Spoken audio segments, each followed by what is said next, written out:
Selamat pagi, salam sejahtera untuk kita semua. Saya Yusuf Galang Putranto dari Akuntansi D. Pada kesempatan kali ini akan menyampaikan materi sistem informasi manajemen bab yang pertama yaitu pengantar sistem informasi. Sejarah sistem informasi. Dalam kurun waktu setengah abad sejak komputer digital untuk tujuan umum pertama kali dipasang, sebuah organisasi bisnis piranti keras telah mengalami berlipat-lipat kali kenaikan, kecepatan, dan kapasitas, yang juga disertai dengan pengurangan ukuran secara dramatis. Dalam waktu yang sama, aplikasi komputer juga telah mengalami evolusi dari yang sebelumnya digunakan untuk mengolah transaksi akuntansi sederhana menjadi sistem yang dirancang untuk mendukung manajer dan para pemecah masalah lainnya. Evolusi piranti keras komputer. Electronic Numerical Integrator and Calculator atau ENIAC merupakan sebuah mesin yang dapat melacak kembali komputer yang kita kenal sekarang, yang dikembangkan pada tahun 1946 oleh John W. Mauchly dan J. Presper Egbert. Mereka adalah dua orang insinyur di University of Pennsylvania. Pada tahun 1951, komputer pertama yang dipasarkan secara luas adalah UNIVAC 1 yang dijual ke US Census Bureau. Meskipun IBM bukan merupakan pembuat terdepan dalam industri ini. Pada tahun 1950-an, IBM telah memiliki lini produk penuh dan di pertengahan tahun 1960-an, perusahaan ini merevolusikan industri komputer dengan memperkenalkan lini komputer IBM System 360. Komputer berukuran kecil. Beberapa produsen komputer menyadari adanya kebutuhan untuk menyediakan sumber daya komputer ini pada para pengguna dan merespon dengan memproduksi dan memasarkan komputer-komputer yang semakin kecil dan semakin murah daripada mainframe. Hukum Moore. Istilah hukum Moore dari Gordon Moore, salah satu pendiri Intel, muncul pada tahun 1960-an. Pada awalnya, hukum ini menyatakan bahwa kerapatan penyimpanan sirkuit terintegrasi dari sebuah chip silikon akan meningkatkan 2 kali lipat setiap tahunnya. Dampak dari hukum Moore ini sulit diterima oleh banyak orang. Para manajer yang tidak dapat memahami implikasi di atas seringkali dipaksa untuk bereaksi terhadap perubahan dalam teknologi sebagai ganti dari merencanakan untuk menghadapinya dan menggunakan perubahan tersebut sebagai suatu keunggulan yang kompetitif. Pengantar arsitektur komputer. Inti dari sebuah komputer adalah prosesornya. Prosesor yang dikendalikan oleh sistem operasi seperti Windows XP, mengelola atau alat input dan output, alat penyimpanan data, dan operasi atas data. Unit pemrosesan sentral mengendalikan seluruh komponen lain. RAM bertindak sebagai tempat kerja, sementara CPU semakin besar area kerja, maka akan semakin cepat CPU menyelesaikan tugas-tugasnya. Jadi, misal kalau RAM laptop atau komputer kita besar, maka aplikasi yang kita jalankan di dalam komputer atau laptop akan semakin cepat dan tidak lemot. Solusi dengan aplikasi komputer. Sistem informasi adalah suatu sistem virtual yang memungkinkan manajemen mengendalikan operasi sistem fisik perusahaan. Sistem fisik perusahaan terdiri atas sumber daya berupa baku, karyawan, mesin, dan uang. Sedangkan sistem virtual terdiri atas sumber daya informasi yang digunakan untuk mewakili sistem fisik. Sistem fisik sebuah perusahaan adalah suatu sistem terbuka atau open system yang berinteraksi dengan lingkungan sumber daya fisik. Suatu sistem informasi juga merupakan sistem terbuka.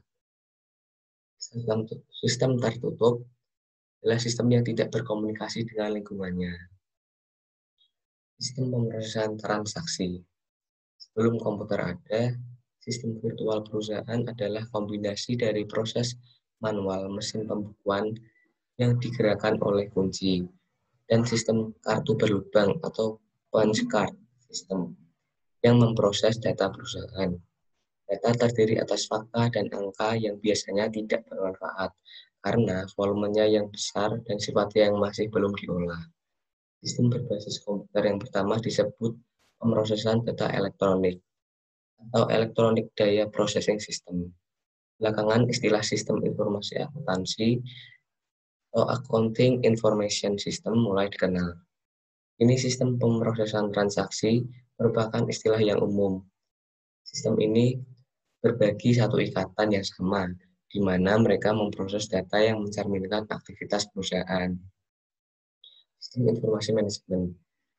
Sistem informasi manajemen atau manajemen information system adalah suatu sistem berbasis komputer yang membuat informasi tersedia bagi para pengguna yang memiliki kebutuhan serupa. SIM akan menghasilkan informasi ini melalui penggunaan dua piranti lunak.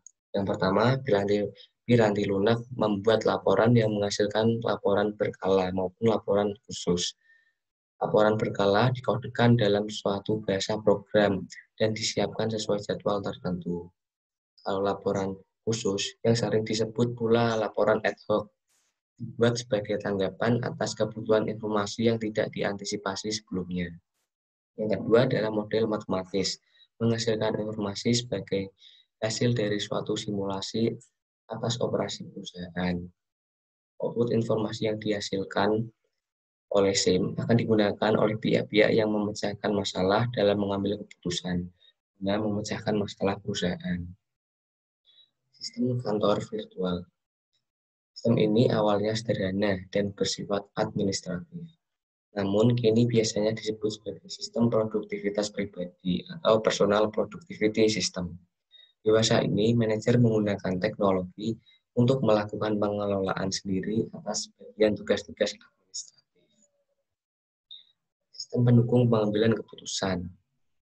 Suatu sistem pendukung pengambilan keputusan atau decision support system adalah suatu sistem yang membuat seorang manajer atau kelompok kecil manajer memecahkan suatu masalah. Salah satu contoh adalah DDS yang dirancang untuk membantu seorang manajer penjualan menentukan tingkat komisi terbaik bagi para tenaga penjualnya. Sistem perencanaan sumber daya perusahaan. Suatu sistem perencanaan sumber daya perusahaan atau ERP adalah sistem komputer yang memungkinkan manajemen seluruh sumber daya perusahaan dalam basis ke seluruh organisasi. Pengguna sistem informasi. Pengguna pertama output komputer adalah para karyawan administrasi di bidang akuntansi. Beberapa informasi seperti yang dihasilkan sebagai produk sampingan dari aplikasi akuntansi sudah tersedia bagi para manajer. Ketika perusahaan menerapkan konsep SIM, penekanan akan bergeser dari data menuju ke informasi dan dari karyawan administrasi ke pemecahan masalah. Selanjutnya itu peranan informasi dalam pemecahan masalah manajemen. Jadi SIM ini memberikan informasi kepada manajemen untuk informasinya itu berupa solusi sebagai pemecah masalah manajer di suatu perusahaan. Jadi manajer itu bisa mengambil langkah-langkah atau solusi yang tepat untuk menentukan mana yang terbaik untuk perusahaannya. Lalu pemecahan masalah. Menurut Herbert Simon, pemecahan masalah akan terlibat dalam empat aktivitas. Yang pertama aktivitas intelijen, yaitu mencari kondisi-kondisi yang membutuhkan solusi dalam lingkungan. Yang kedua aktivitas perancangan, menemukan, mengembangkan, dan menganalisis kemungkinan-kemungkinan tindakan. Lalu yang ketiga aktivitas pemilihan, memilih satu tindakan tertentu dari berbagai tindakan yang tersedia. Lalu yang keempat, aktivitas meninjau, itu menilai pilihan-pilihan masa lalu. Yang terakhir, masa depan teknologi informasi. Masa depan teknologi informasi akan didorong oleh biaya yang rendah dan meningkatnya kekuatan komputer maupun komunikasi. Kekuatan komputer diukur dalam kecepatan pemrosesan, kapasitas dan penyimpanan data, dan keragaman alat-alat input dan output. Kekuatan komunikasi diukur oleh biaya dan kecepatan transmisi, seperti jumlah data yang dapat dikomunikasikan dalam satu waktu tertentu.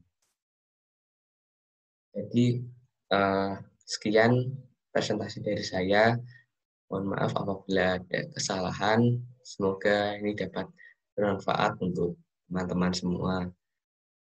Terima kasih. Selamat pagi. Tetap jaga kesehatan ya, teman-teman.